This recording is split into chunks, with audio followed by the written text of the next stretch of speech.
Hello guys, this is Kiran Soni and you are watching my channel. And आज का जो अपन का ये वीडियो है एसिड बेस एंड सॉल्ट्स के क्विक रिवीजन के बारे में है। तो मैं तो यही कोशिश करूँगी क्योंकि बनना चाहिए, क्योंकि एक तो मैं बहुत जल्दी जल्दी बोल देती हूँ, ठीक है।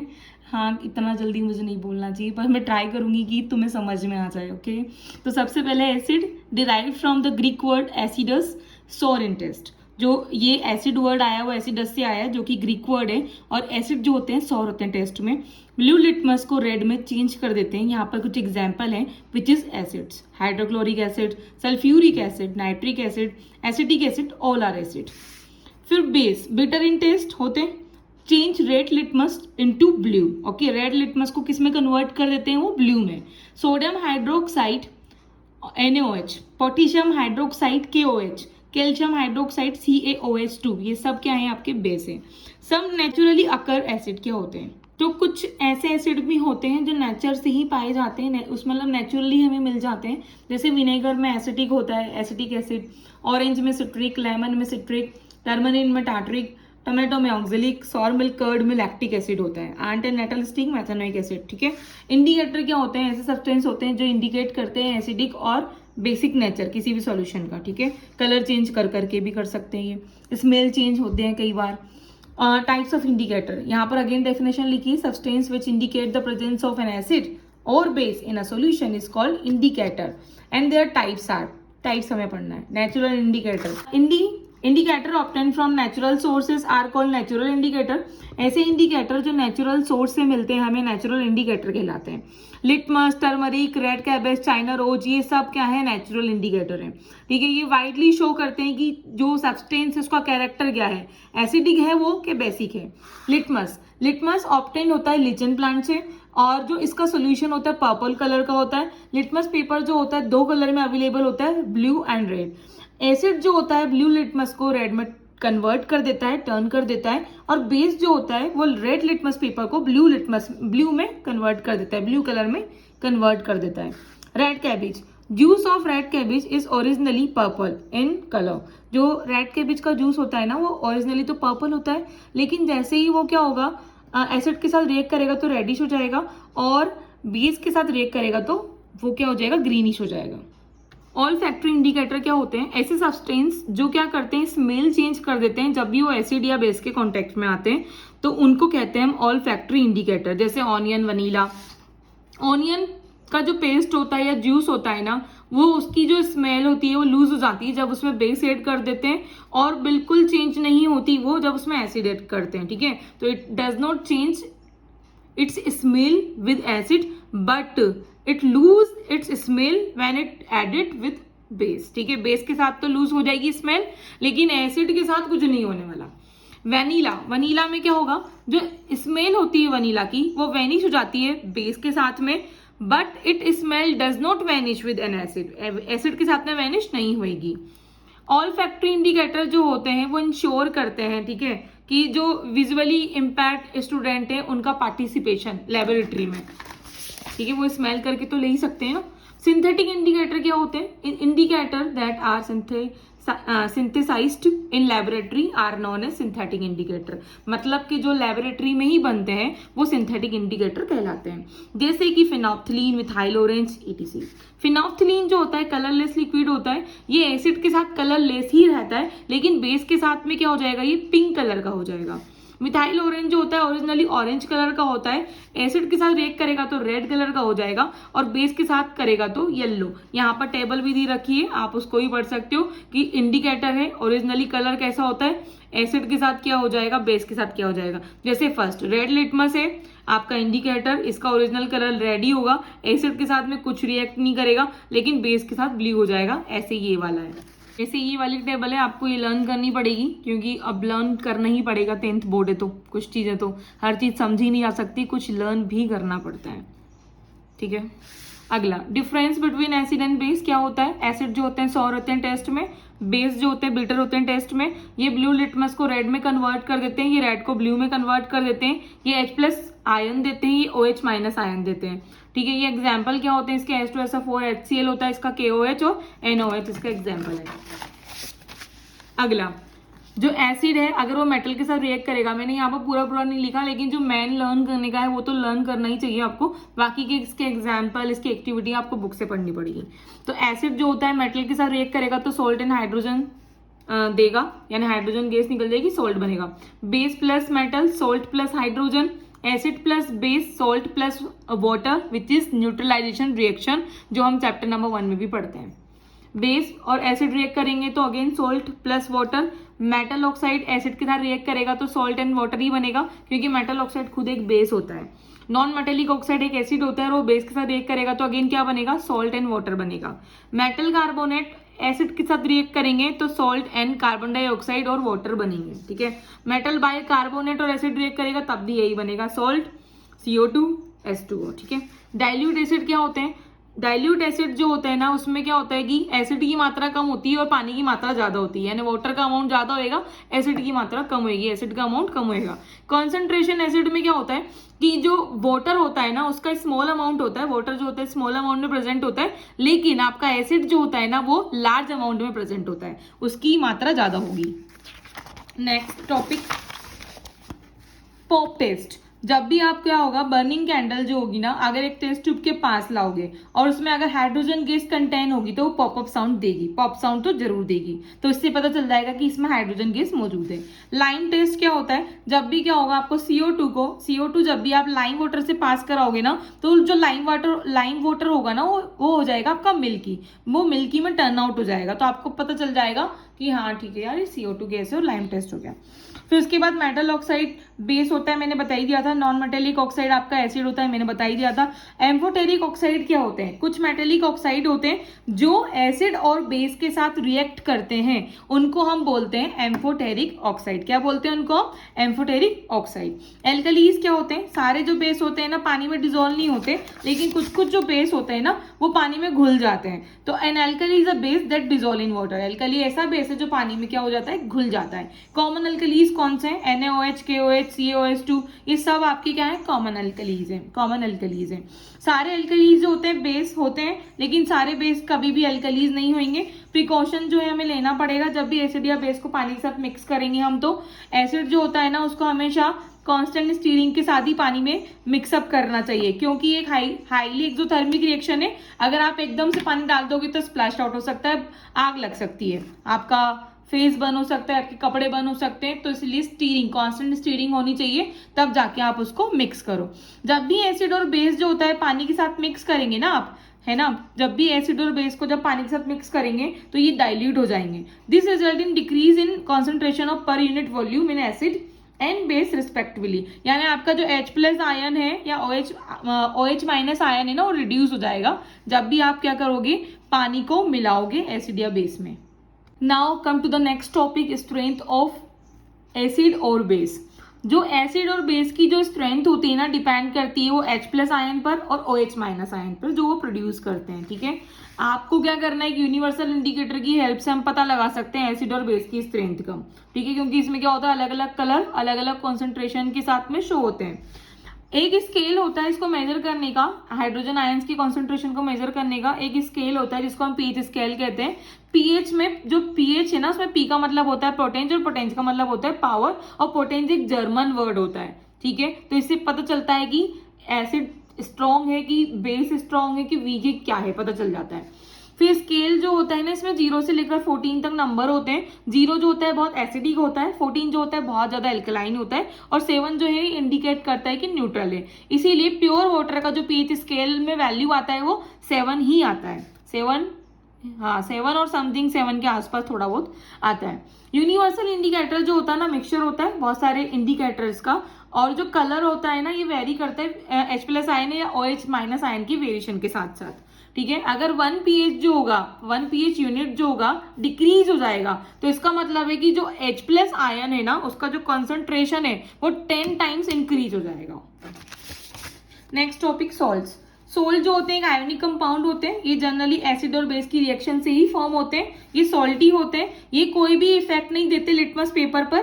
कुछ सोल्ट जो होते हैं ना, हालांकि कुछ सोल्ट जो होते हैं वो अफेक्ट करते हैं लिटमस पेपर पर, ठीक है, अगर वो वीक एसिड या स्ट्रॉन्ग बेस के बने हो या स्ट्रॉन्ग एसिड और वीक बेस के बने हो तभी वो अफेक्ट करेंगे। कॉमन प्रॉपर्टीज क्या होती है एसिड की? सारे एसिड जो होते हैं ना बहुत सारी मेटल के साथ रिएक्ट करते हैं और S2 गैस इवॉल्व करते हैं। सारे जो एसिड होते हैं वो ब्लू लिटमस को रेड में टर्न आउट करते हैं। सारे एसिड जो होते हैं सोर होते हैं टेस्ट में। एसिड जो होता है ना H+ आयन रिलीज करते हैं जो रिस्पॉन्सिबल होता है एसिडिक बिहेवियर के लिए। कॉमन प्रॉपर्टी बेस की क्या होती है? जो सारे बेस होते हैं ना वो रेड लिटमस पेपर को कन्वर्ट कर देते हैं ब्लू में। जो सारे बेस होते हैं स्लिपरी इन टच होते हैं। सारे बेस जो होते हैं बिटर इन टेस्ट होते हैं। जो बेस होता है ना OH- आयन को रिलीज कर देते हैं जो रिस्पॉन्सिबल होते हैं बेसिक बिहेवियर के लिए। अब क्या करना है, सिमिलरिटी पता करनी है हमें एसिड और बेस में कि सिमिलर कैसे होते हैं, ठीक है। कॉमन प्रॉपर्टीज पता कर ली, डिफरेंस पता कर ली, सिमिलर भी तो होना चाहिए कुछ ना कुछ दोनों में। तो जो दोनों एसिड और बेस होते हैं ना इलेक्ट्रिसिटी कंडक्ट करते हैं, this become possible as both have tendency to release ion. दोनों के पास में क्या होती है, आयन को रिलीज करने की टेंडेंसी होती है, क्योंकि जब तक आयन रिलीज नहीं करेंगे इलेक्ट्रिसिटी फ्लो होगी ही नहीं। It is ions which conduct electricity in the electrolyte. ये आयन्स ही होते हैं जिनकी वजह से इलेक्ट्रोलाइट के अंदर इलेक्ट्रिसिटी प्रवाहित होती है। जैसे एक्टिविटी है आपकी, यहाँ पर एक आपका ये कंटेनर है, उसके अंदर एक रबड़ को होके उसमें 2 कीलें ठुकी रही है, उसके ये 6 वोल्ट की बैटरी से बल्ब से और की से जोड़ा गया है इसके अंदर, और ये आपकी जो डाइल्यूट HCl इसमें डालेंगे, ठीक है, ये रबड़ को होके। तो अपन क्या करेंगे कि यहाँ पर ये लिखा है कि जब भी इसमें अपन डाइल्यूट HCl डालेंगे तो बल्ब ग्लो करेगा, लेकिन ये ग्लूकोज और एल्कोहल के केस में ग्लो नहीं करेगा, ठीक है। तो यानी वो आपको क्या पता लगा रहा है कि HCl जब भी डाला हुआ H+ आयन दे रहे हैं, ठीक है, लेकिन ग्लूकोज और एल्कोहल ऐसा नहीं कर रहे हैं, ठीक है। तो टेंडेंसी नहीं है उनके अंदर आयंस रिलीज करने की, दैट्स वाई वहां पर बल्ब ग्लो नहीं हो रहा है। जिसमें टेंडेंसी होगी वहां पर ही बल्ब ग्लो करेगा। नेक्स्ट टॉपिक है एफ्लोरेसेंस। जब भी आपको क्या होगा, डेका हाइड्रेट सोडियम कार्बोनेट को आप जब भी एयर में एक्सपोज कर दोगे ना, एयर में खुला छोड़ दोगे तो अपने 9 मॉलिक्यूल्स लूज कर देगा, और इस प्रोसेस को बोलते हैं अपन एफ्लोरेसेंस, ठीक है। और ये स्पेलिंग थोड़ी करेक्ट नहीं है, ये करेक्ट है, इसको सही कर लेना।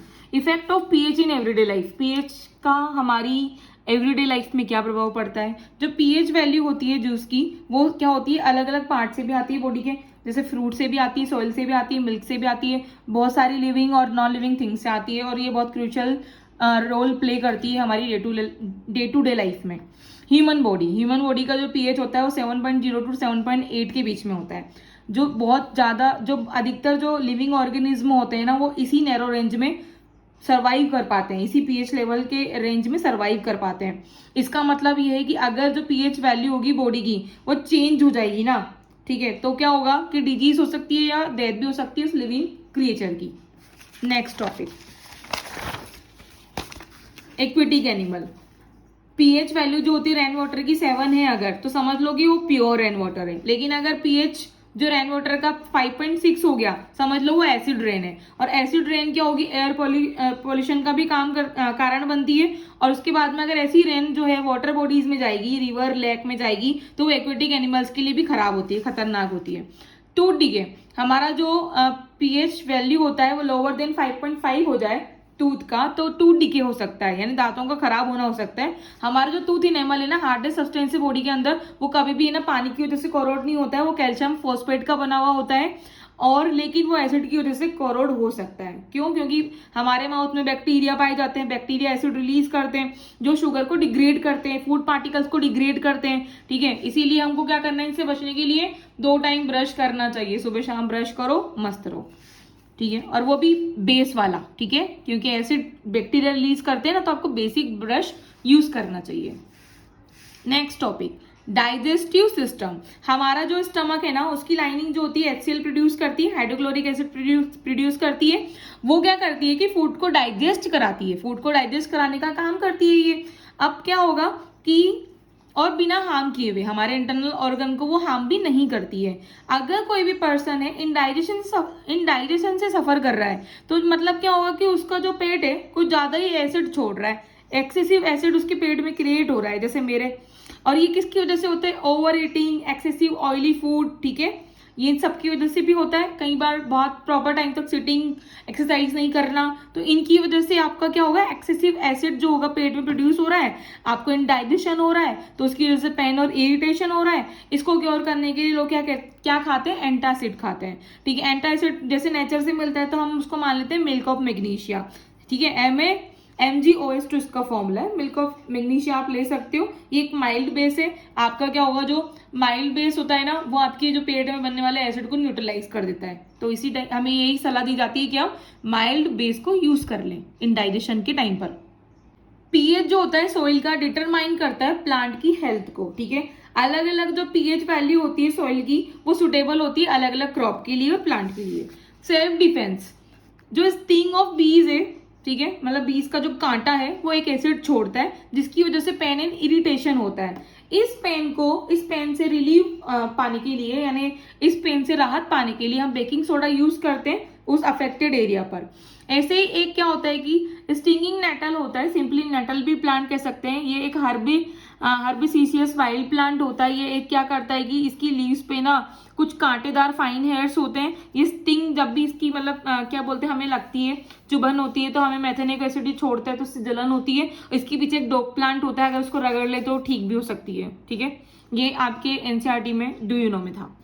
आर ऑल सॉल्ट्स न्यूट्रल, क्या सारे ही सॉल्ट्स न्यूट्रल होते हैं?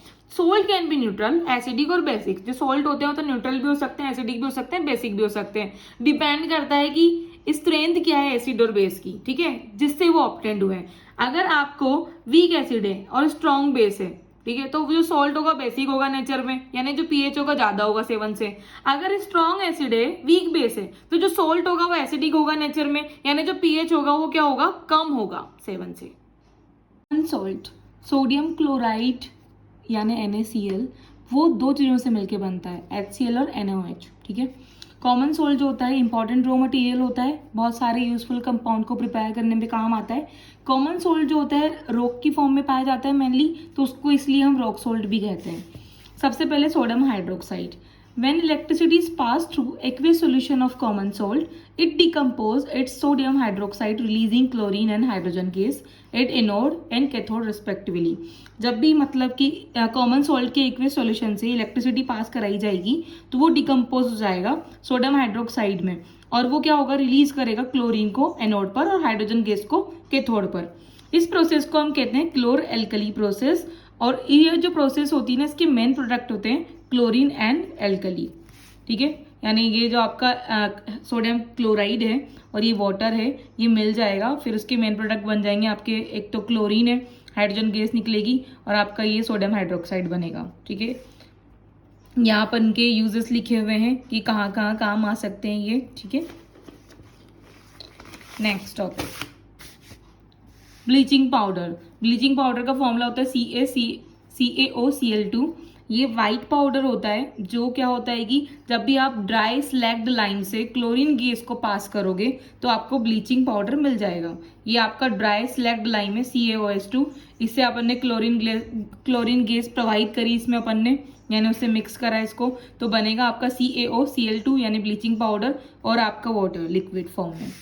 यूज कहाँ कहाँ आता है ये ब्लीचिंग एजेंट के फॉर्म में काम आता है textile industry and paper industry के अंदर।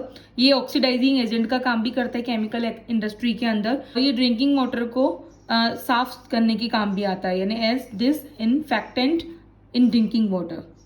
नेक्स्ट है बेकिंग सोडा। फॉर्मूला होता है NaHCO3।